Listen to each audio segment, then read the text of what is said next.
Paz do Senhor, meus irmãos. Amém. Graças a Deus, também saudar os nossos irmãos internautas na paz do Senhor. Graças a Deus.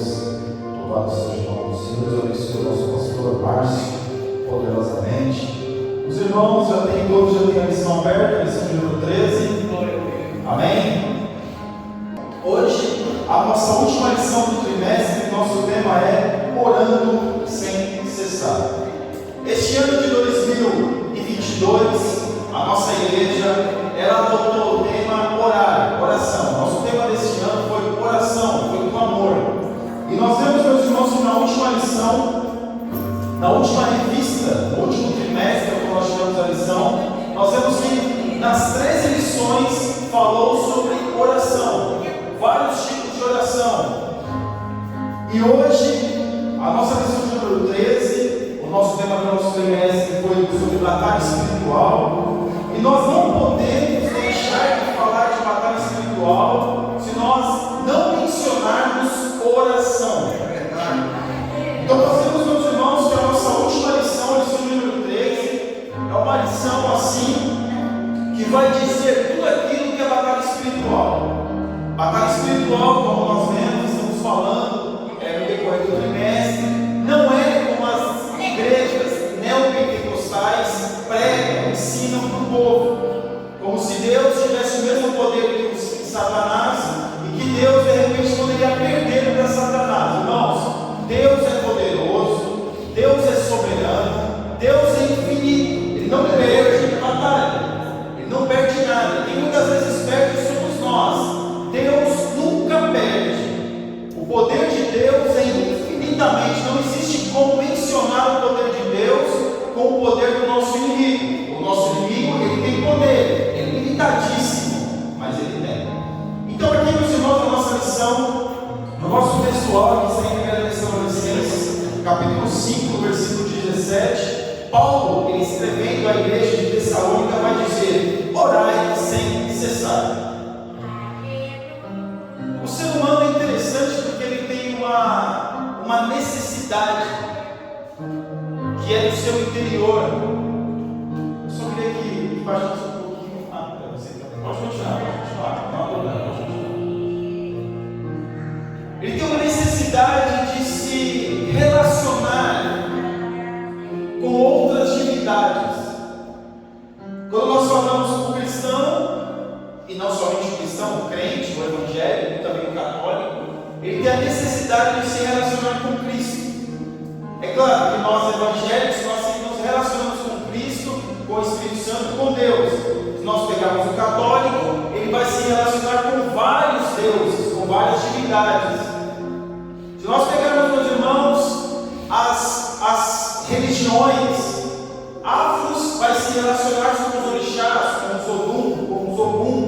Ou seja, o ser humano vai se relacionar com divindades.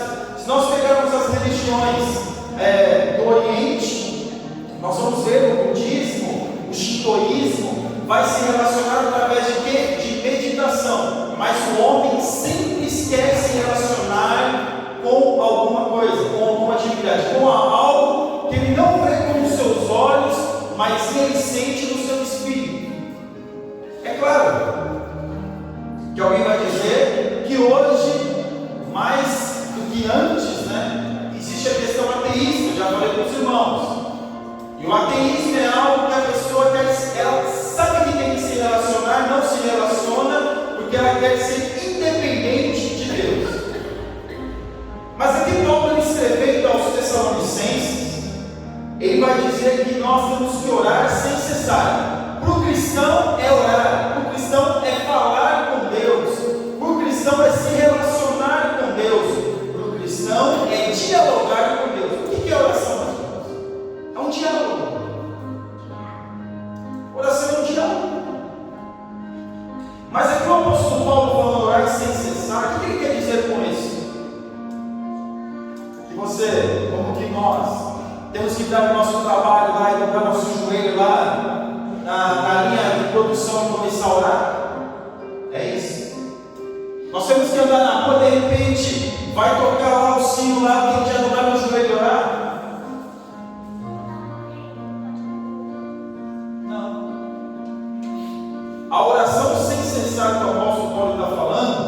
é a nossa mente, o nosso intelecto, o nosso espírito, a nossa alma estar conectado com Deus em todo momento. Em todo momento nós estamos o quê? Com a nossa mente ligada em Deus. Essa é a oração sem cessar. Porque muitas das vezes a gente acaba atraindo para nós dogmas, atraindo para nós preceitos, onde nós achamos que a oração é simplesmente se eu estiver orando na igreja que vai dar certo. A oração na igreja tem sua importância, onde nós nos reunimos com nossos irmãos, apresentamos a Deus um propósito. A oração na nossa casa também tem sua importância, porque nós estamos num lugar onde nós podemos conectar com Deus sem nada ao nosso redor nos atrapalhar. Mas a oração que o apóstolo Paulo fala é a oração que nós temos que fazer e que nós temos que ter essa conexão com Deus em todos os momentos. Aí eu pergunto para os irmãos: nós temos feito essa oração? Nós temos pensado em Deus em todos os momentos? Definitivamente nós temos orado quando nós estamos trabalhando? Porque não é orar, meus irmãos, parar lá, fechar o olho e começar a orar, falar em isso. Não é essa oração. A oração que nós fazemos no nosso trabalho, que nós fazemos enquanto nós conduzimos, que nós fazemos enquanto nós andamos na rua, é uma oração diferente daquela que nós fazemos na nossa casa, que nós fazemos na igreja. Porque quando nós estamos andando na rua, nós estamos o quê? Conectados ao nosso espírito em Deus, a nossa mente em Deus, o intelecto em Deus. Nós não podemos deixar de pensar em Deus. E aqui, meus irmãos, quando nós vamos aqui a nossa verdade prática, o Novo Testamento nos ensina que a oração deve ser uma prática contínua dos cristãos, desde a primeira até a segunda vinda de Cristo. Os discípulos oravam, depois que se tornaram apóstolos, continuavam orando, e agora nós temos que continuar orando. Então a prática é uma prática contínua. Eu não posso deixar de orar. A oração para o cristão é a mesma coisa que respirar. Alguém pode deixar de respirar? Não. Da mesma forma, no mesmo ritmo que nós respiramos, é a mesma forma que nós estamos pensando em Deus. É só as mulheres que conseguem pensar várias coisas ao mesmo tempo? A mulher consegue pensar em várias coisas ao mesmo tempo. Muitas coisas ao mesmo tempo. Ela está pensando, ela está cozinhando, está pensando no filho, está pensando nada, está pensando no mar, está pensando em tudo. O homem às vezes tem essa dificuldade, né? Às vezes ele pensa uma coisa de cada vez. Mas às vezes também tem uns que às vezes pensam um monte de coisa ao mesmo tempo. Minha mulher está olhando para mim, eu não sei se é uma direta, não sei o que quer dizer isso. Mas nós podemos sim, meus irmãos, ter essa conexão com Deus, clamarmos a Deus dentro de nós. E eu digo para os irmãos, com certeza, não te atrapalha em nada nos seus afazeres, nada. Não te atrapalha em nada. Você pode estar numa linha de produção, você pode estar manuseando uma máquina de trabalho muito grande, como eu faço, e não me atrapalha em nada. Pelo contrário, me ajuda a desenvolver o melhor trabalho. Então, meus irmãos, a oração é uma prática contínua do cristão. E aqui, quando nós vemos aqui no Mateus, quando Jesus está falando do Sermão do Monte, quando Jesus ele começa a ensinar esse capítulo, ele começa a falar sobre oferta. Algo que a pessoa dá esperando algo em troca. Algo que a pessoa faz esperando algo em troca. Algo em troca de quem? Do homem. Porque quando as pessoas muitas vezes fazem ajuda certas pessoas, ela ajuda muitas vezes para todo mundo ver que ela está ajudando. É claro, tem situações que nós ajudamos as pessoas que é inevitável as pessoas verem que nós estamos ajudando. Mas tem momentos que nós temos que ajudar as pessoas sem ninguém precisar saber. É como de repente nós eu poderia estar aqui falando, de repente fazer uma doação para colocar uma roupa e tomar o microfone, a igreja chega e fala: irmão, então ficou boa a roupa aí que eu tirei. E que as pessoas falam: nossa, que homem perigoso, né? Nossa, ele ajuda tanta gente. Esse já recebeu o seu galardão. É sobre essa ajuda que Jesus estava falando. Mas Jesus ele começa ali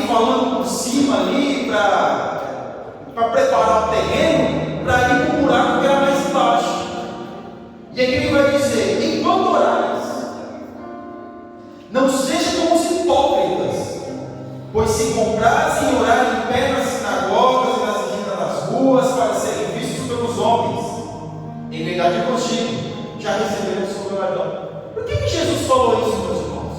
A oração é tão importante. Será que a gente não pode orar na sinagoga, na esquina, na igreja? Por que Jesus ele foi contra, e aqui ele está dizendo que com certeza eram os fariseus? Por que Jesus foi contra essa prática? Porque Jesus estava detectando uma espiritualidade falsa. Será que existe espiritualidade falsa, irmãos? Jesus estava vendo ali que aqueles homens tinham seus lábios e boas pronúncias sobre a oração, mas não viviam aquilo que oravam. Falavam nas praças e nos lugares para serem vistos como homens piedosos. Se a gente fosse colocar algumas pentecostais, homens espirituais, cheios de Deus, falava de repente, se a gente fosse colocar o pentecostal até estranho ali, dava uns camuflage ali, uns aviãozinhos, para demonstrar uma espiritualidade que na verdade eles não tinham. Jesus não foi contra a oração na sinagoga, Jesus não foi contra a oração na esquina, Jesus foi contra aquilo que era a prática, que era dentro deles, que eles estavam fazendo, a intenção deles. E é claro, meus irmãos, pasmem meus irmãos, eu acho que isso é uma coisa que todos nós já vimos, claro, a gente não vai julgar. Mas quantas pessoas querem se passar por espirituais? Quantas pessoas querem passar por aquilo que não são, que não é? As palavras são lindas e maravilhosas, o jeito de se achegar ao magnificíssimo, soberantíssimo, naquela oração você fala, nossa, é uma oratória, uma linguajar assim, extremamente refinada. Mas às vezes aquilo, meus irmãos, vou dizer sempre, não tem nada de Deus, ali é só para se aparecer, só para se mostrar. Eu estou dizendo isso para os irmãos não ficarem impressionados com certas coisas que acontecem. Isso é um alerta para os irmãos não se impressionarem, não é para julgar, para dizer, será que está falando, será que não está? Não sei não, está meio estranho, isso não é para isso. É para os irmãos não ficarem impressionados. Eu e o pastor Márcio, a gente já assistiu vários pregadores, né? Faz aquelas orações, né? Também o presidente Jefferson também, os irmãos, aquelas orações que você fala, meu Deus, que coisa! Mas quando desce no ponto de distrato os outros, quer falar com ninguém. E aqui, meus irmãos, esses fariseus aqui, eles oravam para demonstrar uma espiritualidade, mas eles não queriam contato com o povo longe.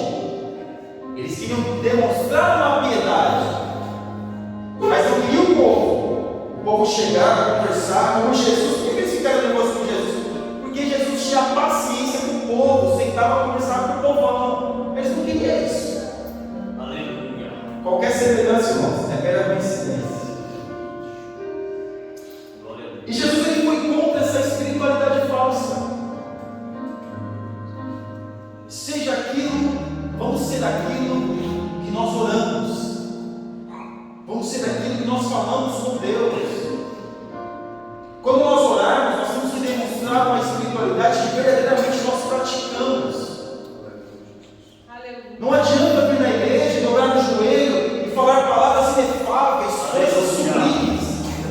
Não adianta, porque Deus conhece o nosso coração. E para Deus, aquele que estiver fazendo isso, nada mais, nada menos que é um hipócrita. Fala que é um hipócrita, meus irmãos. Sabe o que é hipócrita? O hipócrita era o ator. O ator era chamado de hipócrita. Ele representava um papel que não era ele. Nós olhamos os atores, os artistas aí, não é ele. Ele está representando. E Jesus ele bateu muito nessa questão da hipocrisia. Vocês falam, mas não vivem aquilo que falam. E Jesus, reiterando para os irmãos, ele não é contra a oração, ele é contra essa prática, essa espiritualidade falsa, demonstrar uma espiritualidade que não tem. Mas tu quando orares, Jesus fala, mas tu quando orares,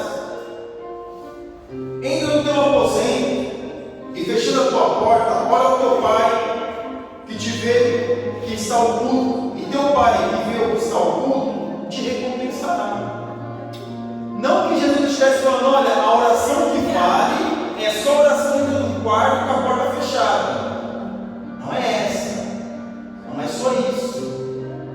Mas é a oração que nós fundamentamos a nossa fé. A oração que se fundamenta a fé do cristão é dentro do quarto com a porta fechada.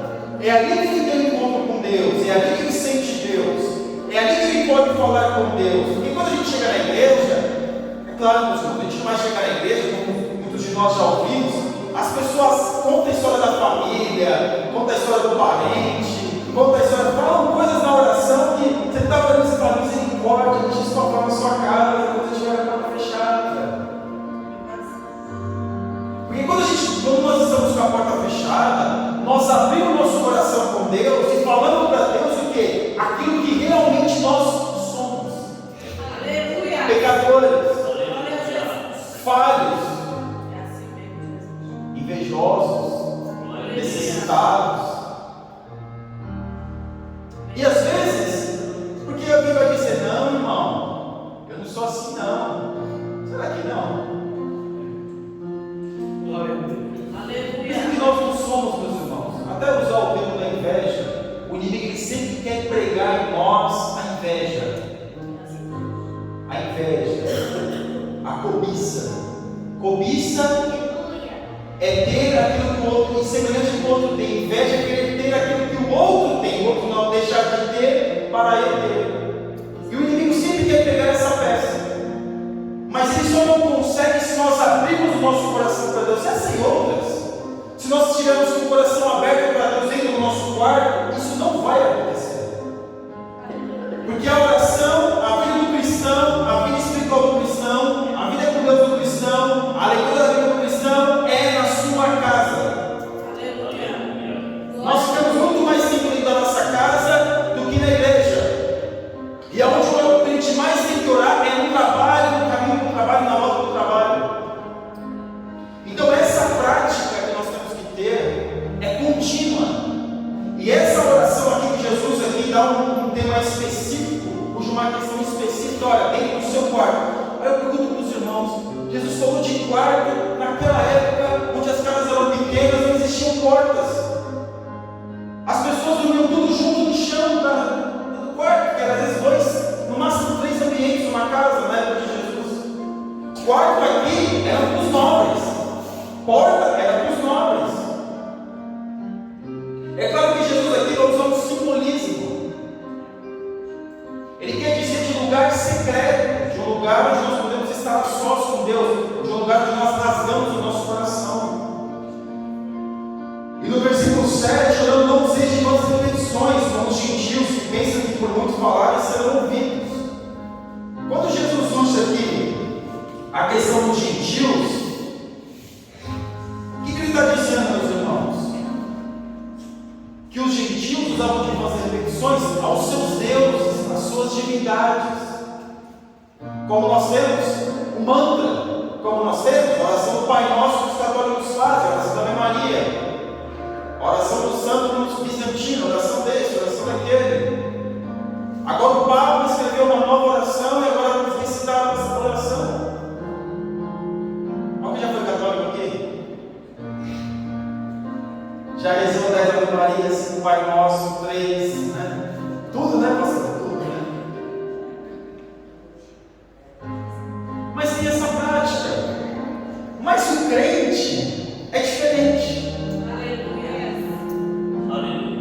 Porque o crente, ao invés de ele recitar a Ave Maria, eu já tive pessoas que fizeram isso, depois eu já vi, vai recitar 7 vezes só no 91. 10 vezes a oração do Pai Nosso. Aí eu pergunto para os irmãos, aí está brincando, né? Isso não é repetição ou não é? Porque, meus irmãos, esses são modelos de oração. E Jesus, ele vai dizer de várias repetições. Não é você chegar na sua casa e falar, Senhor, o Senhor sabe o que eu preciso, o Senhor me ajuda, o Senhor olha o meu problema, olha a minha situação. Você está abrindo o coração por uma necessidade. Nós não estamos o quê? Repetindo algo. Nós estamos repetindo uma situação. Falando para Deus uma situação, está vendo? Está bem difícil, está complicado, Senhor, abre as portas, tem misericórdia. sabe, mas eu vou falar de novo para ele saber mais. São situações, por quê? Porque nós estamos falando para Deus aquilo que nós estamos sentindo. Nós estamos transmitindo para Deus a aflição que nós estamos sentindo. Não é simplesmente chegar e dizer, eu vou orar 10 Salmo 91, 5 Pai Nosso e 3 Salmo 23, tá bom, né? Aí eu vou ficar mais ou menos uns 20, 30 minutos, ora aí 20, 30 minutos. É esse tipo de repetição que nós podemos colocar para o nosso dia de hoje. Não estou dizendo, meus irmãos, que as pessoas do Salmo 91 está errado, mas o Salmo 91 é um modelo de livramento que Deus dá para o crente. E tem cristão que deixa a Bíblia aberta na estante ali, aberta no Salmo 91. Nós podemos ter que deixar essas coisas. A oração do Pai da oração do Salmo 23. Já fez isso? Não, mas é fase da vida que as pessoas passam. A minha mãe, quando começou a ir para a igreja, ela colocava um copo com água em cima da televisão. Hoje é sempre difícil colocar, né? Mas naquela época ela era fácil colocar um copo com água em cima da televisão. Eu sou velho, tá? É só uns anos atrás. Mas era fácil, você colocava lá um copo em cima da televisão e não caía. Não caía. Agora você vai colocar onde o copo na televisão? Não tem como, tem que amarrar a garrafa, não dá para amarrar. Começa a dar as ideias aí, de repente, né? Mas nós vemos que são costumes que nós cristãos, às vezes muitos de nós adotamos no começo da nossa fé. Só que depois a gente vai abrindo a nossa mente, vai abrindo o conhecimento. Não é que nós vamos recriminar quem está fazendo isso no começo da nossa fé, mas nós vamos entender essas pessoas que estão vivendo no começo. E depois a pessoa vai o quê? Vai evoluir no seu entendimento com Deus. E aqui Jesus, portanto, vos orais assim: Pai nosso que estais nos céus, santificado seja o teu nome. O que Jesus está dizendo? Olha, quando vocês forem orar, primeiro adorem a Deus. Primeiro exaltem o nome do Senhor. Primeiro falem para Deus que Ele é todo poderoso, que Ele é grandioso, que Ele é eterno. Exalte, fale palavras de exaltação a Deus. Não é chegar assim, não, Senhor, como é que é? Vai me ajudar ou não vai? Não, vai colocar o pé na porta, calma. Calma. Com autoridade, você chega quietinho, chega reverenciando aquela autoridade. Eu até me lembrei agora quando eu era pequeno, quando eu pedia para minha mãe.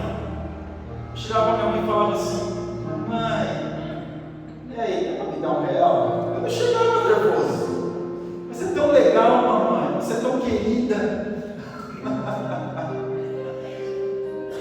Por que, meus irmãos? Porque nós somos assim. Infelizmente hoje muitos estão ensinando o jeito de chegar a Deus, o jeito não é totalmente, é extremamente errado. Como se Deus fosse o servo e eu fosse o Senhor.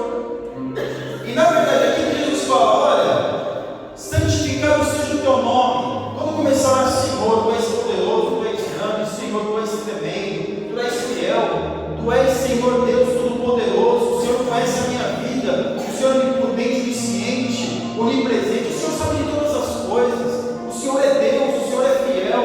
Comece a exaltar a Deus, porque depois, o que Jesus vai falar aqui?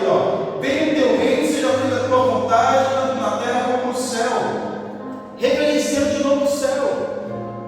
O que Jesus está falando assim? O Senhor sabe todas as coisas, o Senhor conhece a minha necessidade, mas mesmo assim eu vou expressar a minha necessidade. Versículo de número 11: o pão nosso de cada dia nos dai hoje. Expressar a minha situação para Deus, a minha situação física, a minha situação carnal, o meu desejo carnal, a minha condição que estou vivendo naquele momento, desempregado, de repente angustiado, de repente falta disso, falta daquilo. Irmão, fica tranquilo, escuta do presbítero Jefferson, fica tranquila, porque todos nós já passamos por isso. Fica tranquilo. Porque essa é a aflição do ser humano. Como ele não sabe o que vai acontecer, como ele não sabe o que vai ser, como ele não sabe o que vai acontecer amanhã, ele fica aflito e ele fala assim: vai me dar um pão de cada dia. Eu estou te agradecendo pelo pão, te agradecendo pela bênção, porque eu sei que o Senhor não vai deixar faltar.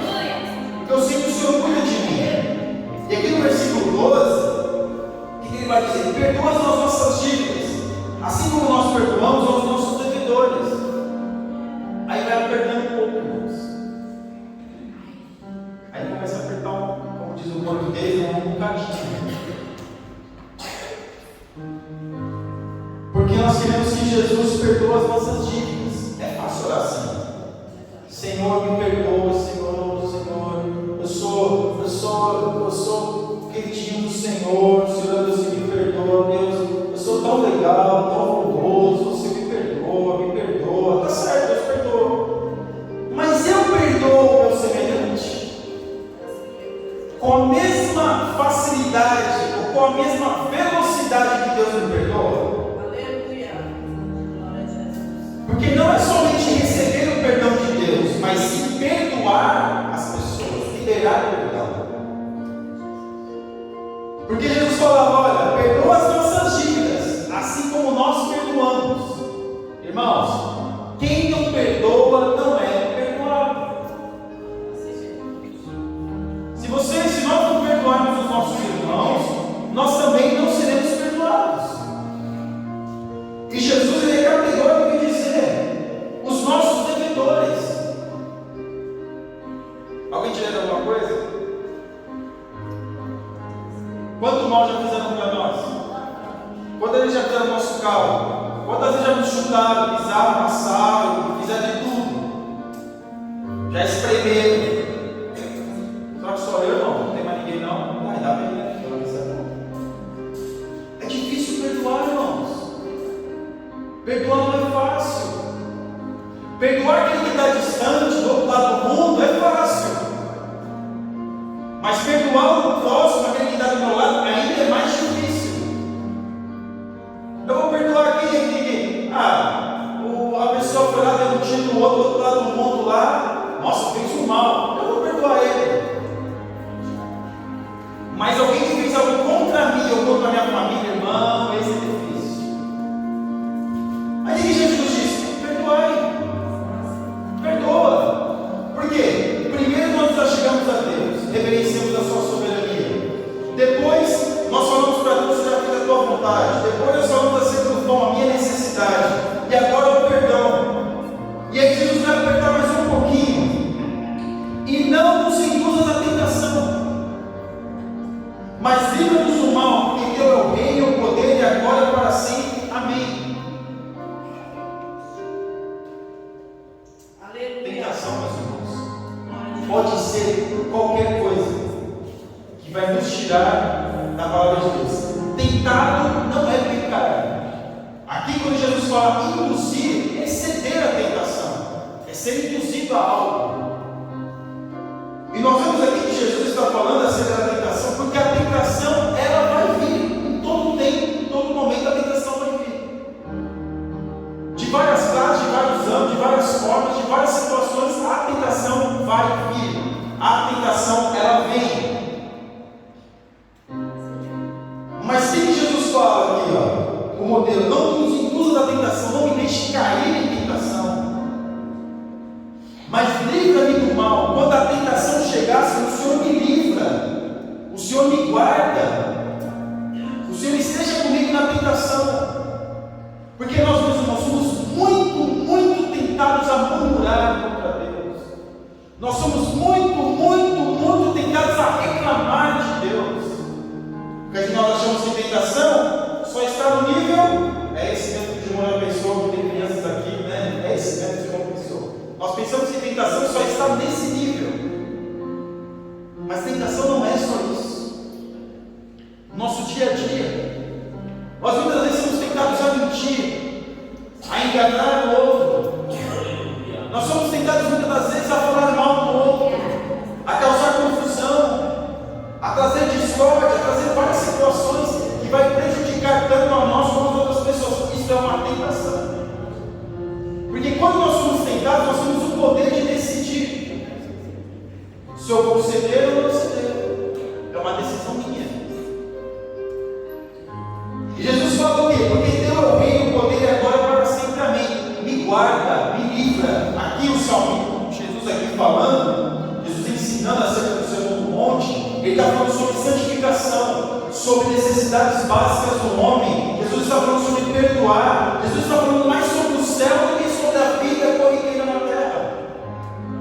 Porque teu é o reino e o poder e agora para sempre. Amém. O Senhor sabe de todas as coisas. Todas.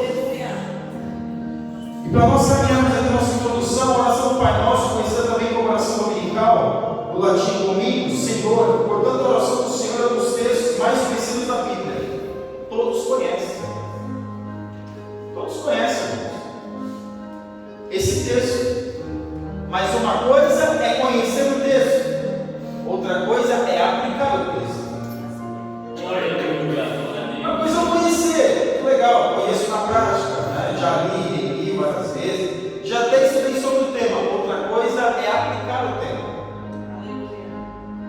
E aqui, meus irmãos, no tópico 1, a oração é a alma do cristianismo e expressa a nossa total dependência de Deus. Quando nós oramos, nós estamos expressando o que para Deus? Nós somos dependentes de Deus. Essa é a oração verdadeira, a oração que se achega diante de Deus, falando para Deus, expressando para Deus aquilo que sente e da forma como vive, e da forma como está. Porque quem conhece o coração do homem é Deus. Deus sonda o coração do homem, Ele sabe o que se passa no coração do homem. Não adianta, não adianta a pessoa querer se passar por piedosa, por santinha, não adianta, irmãos. Não adianta a gente querer expressar uma espiritualidade que não tem, não adianta. Não adianta, irmão. Não adianta eu chegar aqui em cima e ficar falando, e ficar querendo comover os. Não adianta, Deus sabe o que se passa dentro de mim, Deus sabe o que eu fiz ontem, Deus sabe o que eu pensei de manhã, Deus sabe como eu pensar amanhã de tarde, Deus sabe. Não adianta.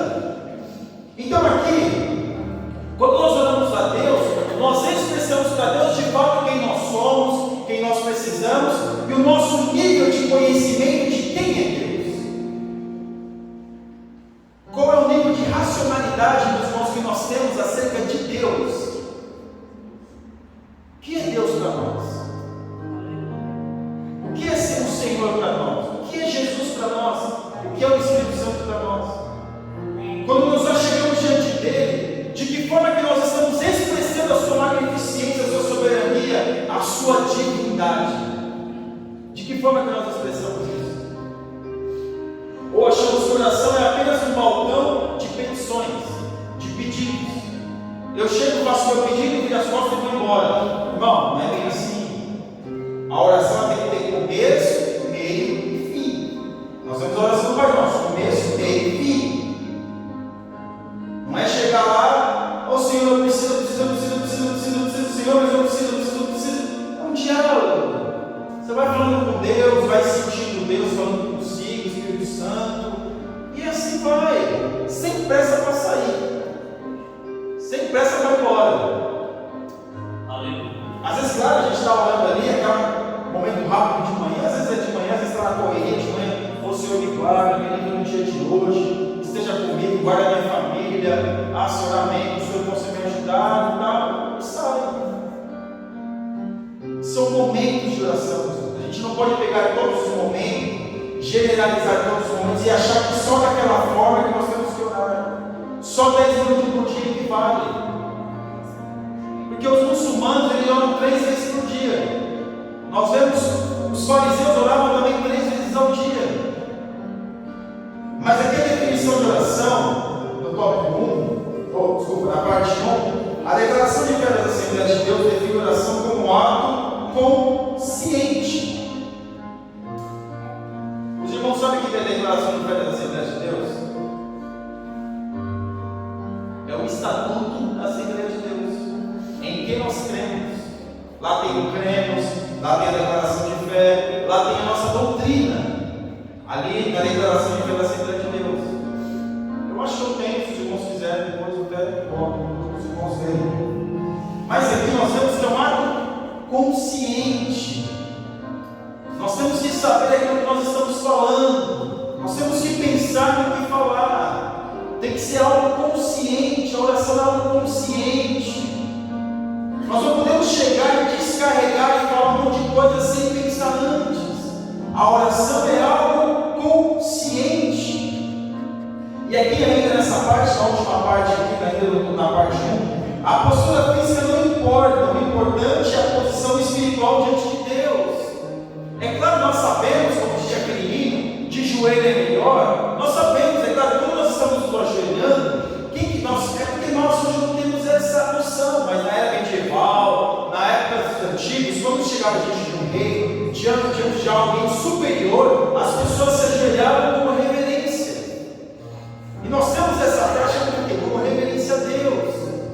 Mas como eu mencionei no começo, não importa se você estiver carregando na rua, mas só Deus só vai me ouvir se eu me ajoelhar para orar. Se eu não ajoelhar para orar, não vale. Deus não vai ouvir minha oração porque eu vou estar ajoelhado. Deus sabe, meus irmãos, Deus entende que você está andando na rua. Deus entende que você está na condução, Deus entende que você está dirigindo, não dá para ajoelhar ali. Agora, dentro da sua casa, do seu quarto, Deus sabe que ele dá para ajoelhar.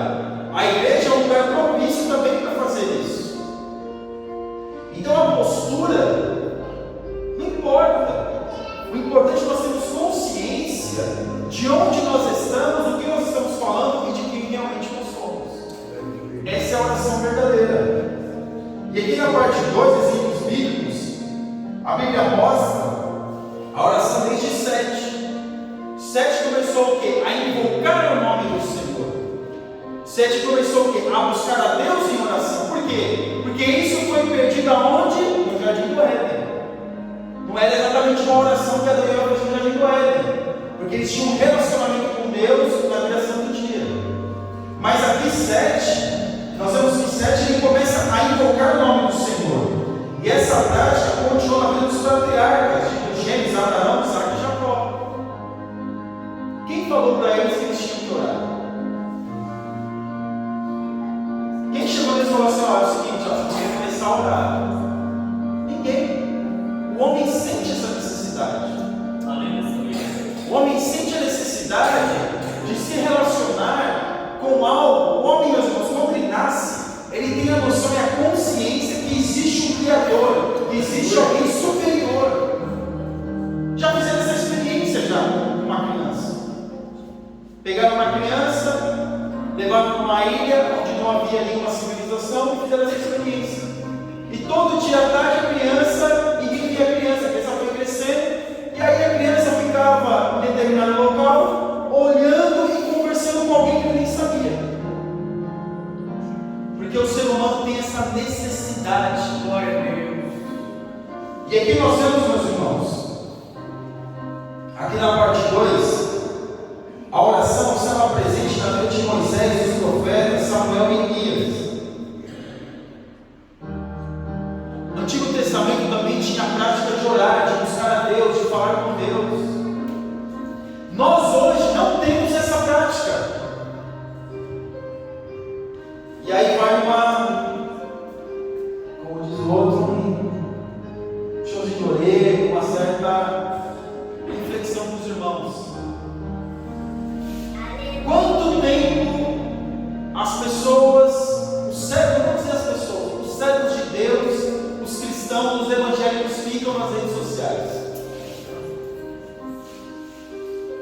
Quanto tempo se gasta na rede social? Pode escrever o que eu estou escrevendo, não pode mentalizar o que eu estou dizendo. Você entra no Facebook, você não fica menos de 10 minutos. É pouco? Acho que é mais, né? Menos de 30 minutos. Não fica menos de 30 minutos. Vendo o quê? Vendo o quê? Eita, Jesus! Aí eu pergunto para os irmãos: o que vai acrescentar na nossa vida saber o que o outro está comendo em outro lugar, em outro estado, em outro país? O que vai acrescentar na minha vida? Aleluia. As pessoas estão ansiosas. Pode perceber que você não fica 5 minutos sem olhar o telefone. É muito 5 minutos. 1 minuto sem olhar o telefone. Ansiedade.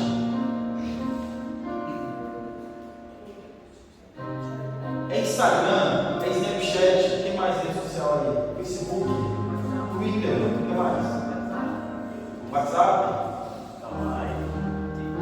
TikTok. É tanta interação, é tanta coisa, que a gente não tem tempo para orar. Qual é a primeira coisa que você faz quando você acorda? Que nós fazemos quando nós acordamos?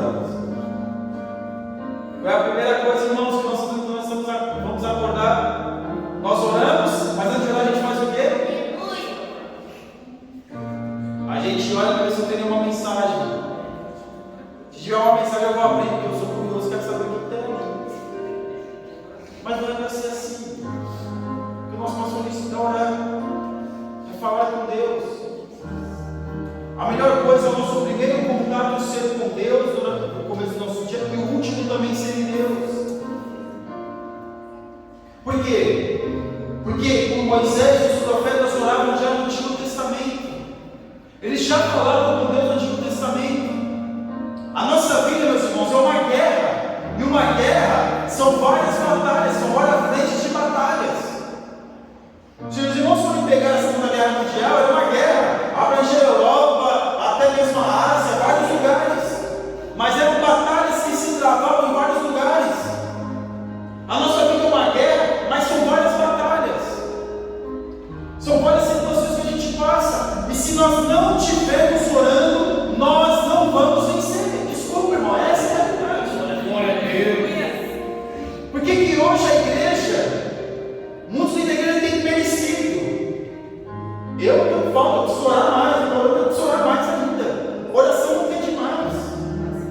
Não existe um limite, olha, orar 3 horas tá bom. Se você pega os heróis da fé, alguns dos heróis da fé, se não me engano, Martinho Lutero também é um deles, ele falava assim: eu preciso orar 2 horas antes de começar meu dia, porque senão eu tenho medo, se eu orar 2 horas, eu tenho medo durante o dia eu perder a batalha. É assim. Nós temos que orar, a igreja precisa orar. É necessário nós estarmos na igreja de oração. Eu gostaria de estar aqui ontem, falei com a minha mulher: tomara que não me chame para trabalhar, tomara que não me chame para trabalhar, tomara que não me chame. A minha próxima coisa, mas você fala para me chamar, e me chamam mesmo. Não é que é verdade? E eu me chamava mesmo para trabalhar? Mas às vezes a gente não consegue estar aqui pelo trabalho, uma necessidade que nós temos de sustentar a nossa casa. Mas nós não podemos perder a oração. Nós não podemos perder o contato com Deus, não podemos. Aleluia. Mas não é orar simplesmente por orar, mas é orar com consciência. É falar com Deus, abrir o coração, porque esses homens, mesmo no Antigo Testamento, eles falavam com Deus. E naquela parte 3, Jesus é a prática da oração. Irmãos, Jesus precisava orar, irmãos.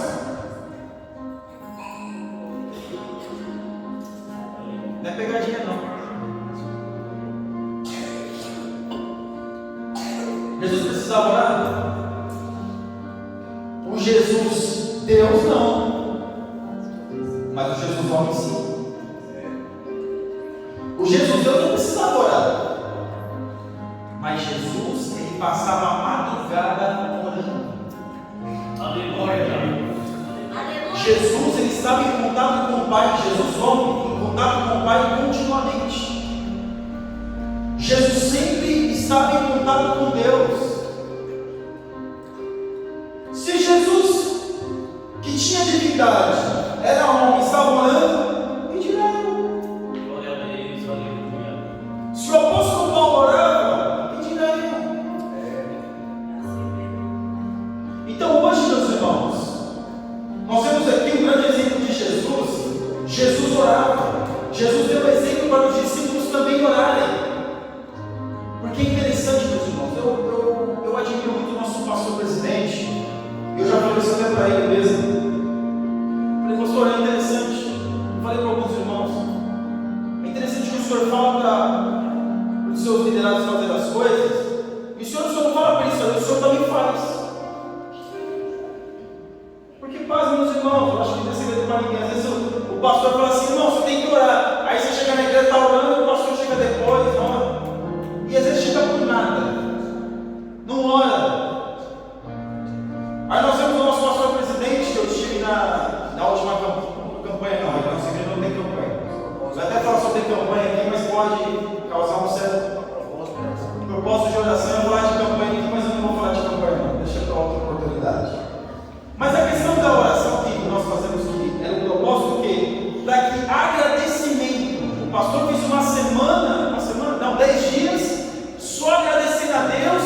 Então Jesus, meus irmãos, claro que eu estou recebendo o nosso pastor presidente como Jesus, né? Não tem nada a ver. Eu só estou trazendo para os irmãos que aquele líder, o bom líder, é aquele que manda e aquele que também faz aquilo que está mandando.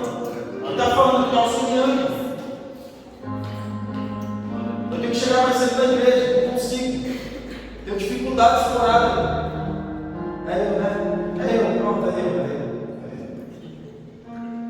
Mas aqui na parte 2, a oração do Sermão do Monte, oração nas praças e nas sinagogas. É o que Jesus estava falando no começo, não é proibido. Mas não queira demonstrar uma espiritualidade que você não tem. Infelizmente, irmãos, eu sei que eu conto um caso aqui que eu já vi e que eu já presenciei. Eu sei que é negativo às vezes que a gente fala. Mas é que muitos ficam abismados, ficam assim, nossa, esse a gente vê que não tem nada a ver. Porque já percebeu uma coisa, e o pastor Márcio vai concordar comigo, o presbítero Jefferson também deve ter visto isso. O culto está rolando, o pregador está sentado, ele não dá glória a Deus. Glória a Deus, irmão, não dá glória a Deus. Vem a irmã cantando hino, ele não dá glória a Deus. Sim, assim, só levantar a mão, glória a Deus. Não fala nada. Mas quando ele pega o microfone, misericórdia, sai de baixo. Sai de baixo. Agora, meu irmão, cadê o crente feio, não sei o quê? É aquele movimento. Essa espiritualidade é falsa. É falsa. E eu falo isso na autoridade do Espírito, é falsa. Porque o crente verdadeiro interage com o culto do começo ao fim. Antes de você pregar a palavra, ele é cristão, ele é servo, ele é aquele que necessita cultuar o seu Deus.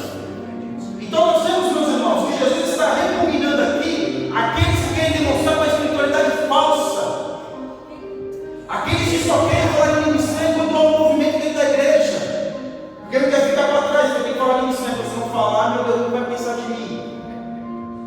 Não é esse tipo de espiritualidade que Jesus tem que nós expressamos. Mas que eu sei que nós expressamos uma espiritualidade verdadeira, uma oração verdadeira em Deus. E aqui na parte 2, a oração em secreto. Abra o seu coração, ore em secreto.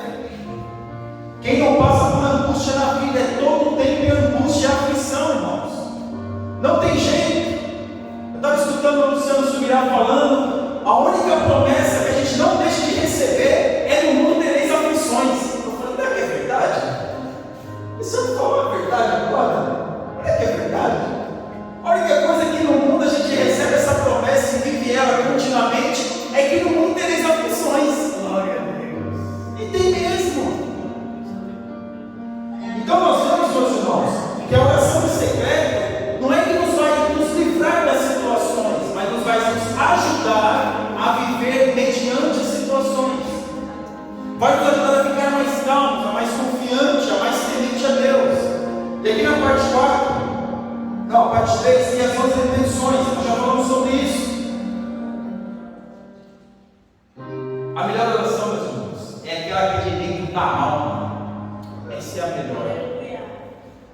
Quando você fala mesmo do profundo e escondido da sua alma, quando nós falamos daquilo que nós estamos sentindo, a nossa indignação, não é uma indignação desrespeitosa com Deus, mas uma indignação que o Senhor está vendo, porque nós vemos Davi, meus irmãos, que ele rolava no chão e falava com Deus. Davi rasgava o coração mesmo. E é assim que nós temos que ser, falar para Deus o que nós estamos sentindo. Não é dentro da igreja em voz alta, ô Senhor, eu estou precisando, não, isso é no secreto, é rasgar o coração, é na intimidade, é rasgar, mas não só porque Deus, sim, Ele sabe, mas Ele quer ouvir da nossa boca, Ele quer ouvir a nossa palavra. E a parte 4, entender o ensino de Jesus. O mestre não está condenando a oração longa ou repetitiva, mas as vãs repetições.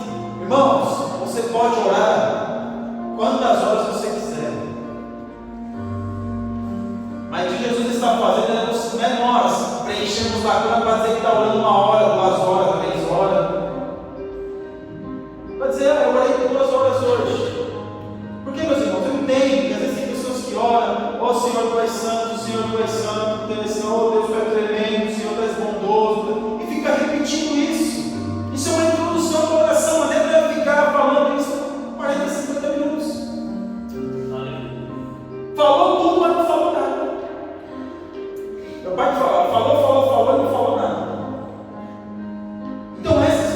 nós às vezes temos repetições. E aqui na parte 3, aqui, o nosso Deus, o Pai Nosso é uma oração modelo. Entenda, oração modelo, oração começo, meio e fim. E é interessante aqui na parte de número 2, as nossas necessidades. Irmãos, já vou concluir. Não tenha vergonha de dizer para Deus a sua necessidade, seja ela qual for. A gente abre o coração às vezes para o amigo, para a amiga, e fala que você não deveria nem falar para as pessoas. Fala para Deus, eu não tenho a sua necessidade, mas eu tenho vergonha, irmão, vergonha de Deus, ele já sabe, você quer ir na sua boca. Glória a Deus. Nós temos que abrir nosso coração para Deus e falar para as nossas necessidades. E ser humildes aqui na parte 3, vamos livrar dos perigos. Você não é forte, eu não sou forte. Forte é Deus. Aleluia. É Ele que sabe. É Ele que nos ajuda o quê? A se desviar das situações malignas. Mesmo no trabalho, que é inevitável nós estarmos, Deus nos dá o quê? Momentos ali, Deus nos dá estratégia para nós não fazermos o quê? Aquilo que os outros estão fazendo. Tentar desviar, tentar sair fora de uma conversa ou outra ali e sair. Ser respeitosa com Deus. Mas glória a Deus, aleluia. Então nós vemos, meus irmãos, que Jesus ele está por livrar-nos do mal, porque o mal está sempre batendo na nossa porta. Você e eu, nós não somos fortes. Nós não somos insuperáveis. Nós não somos crentes, super crentes, nós não somos nada. Nós somos dependentes da misericórdia de Deus todos os dias. Aquele que está em pé, olhe para que não caia. Aquele que está bem, continue bem, continue orando. E se estiver bem, continue melhor ainda. E nunca se acha melhor que os outros. Porque até isso, o Espírito Santo de Deus nos alegra. Porque eu estou num nível tão bem espiritual, estou num momento tão bom, lendo Bíblia. Está fluindo, está aquela coisa, eu estou orando, e eu começo a ver, graças a Deus, que esse não vai embora nada, também não tem nada, mas ó, eu, sempre eu. E a soberba é um problema. E a nossa conclusão, meus irmãos? Diante do exposto, concluímos que a oração deve ser uma prática contínua, e não ser recebida como um mandamento, mas como uma necessidade que temos de dependência de Deus. Note que Jesus não está mandando ninguém orar no discurso do Sermão do Monte, que ele disse: quando orares. Isso revela que a oração já era hábito do povo israelita, costume preservado desde o Antigo Testamento. Jesus estava corrigindo as distorções existentes. Veja bem, as distorções existentes. Não é orar, é como orar, o que falar para Deus, como eu me apresento para Deus. Porque como eu já mencionei, meus irmãos, Jesus, Ele é Senhor, Ele não é servo. Nós somos servos, ou seja, não podemos chegar a Deus como Ele sendo meu servo. O Senhor precisa me dar. Eu já mencionei aqui Jesus na parede, né? Vou mencionar de novo. Coloca, alguns ensinam que eu tenho que colocar Jesus na parede, colocar Deus na parede. O que é o ser humano, para colocar Deus na parede? O ser humano é nada. Mas mesmo assim, muitos ainda continuam dizendo que você Deuteronômio 28, que você é o dono da terra, você tem que melhorar essa terra, porque você é isso, porque você é filho do rei, porque você merece. O que a gente merece? Aleluia. Somos merecedores sim, desejosos da presença de Deus. Não, a gente não merece a presença de Deus, a gente deseja, a gente quer. E as misericórdias do Senhor, essa sim nós temos que buscar cada dia. Então, quando você vê alguém, de repente, aí, falando certas coisas, certos absurdos, fique em paz, ora por ele, Senhor, visita essa pessoa, que ela possa mudar o entendimento dela, e que nós possamos, meus irmãos, crescer na graça e no conhecimento. Amém? Deus abençoe os irmãos.